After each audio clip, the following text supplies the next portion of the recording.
rook versus knight in chess is oftentimes a drawn endgame, except, of course, when it is not. If you can separate the king from the knight and stop them working together, you can actually win this with white. So it's very important that you understand this beautiful endgame study and try to solve it on your own, okay? The idea, of course, is to separate the king from the knight, so the most natural moves are actually not working here. If you play, for example, king to h6, it is, of course, a check, but after king to h8, the king and the knight are still working together, and you cannot win this position without repeating moves, right? You can think about rook to f1, stopping the knight from moving, but of course he's just gonna go back to g8, and if you check, he's gonna go back to h8, and after king to g6 and king to g8, we repeat. And if you play something like rook to a1, you're not really separating his king and the knight. He's gonna play knight to f8 check, and even though his king is very passive,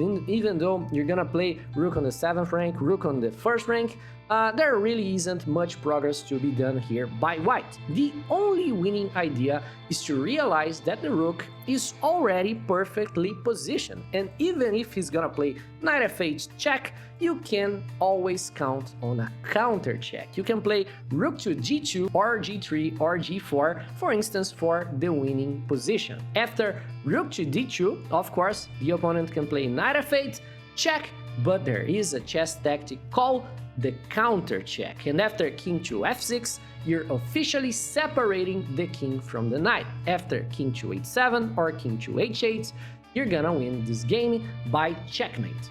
You can play king to f7, and he cannot stop both mating ideas. Rook to h2 or rook to g8, checkmate. If he goes king to h7, it is almost the same.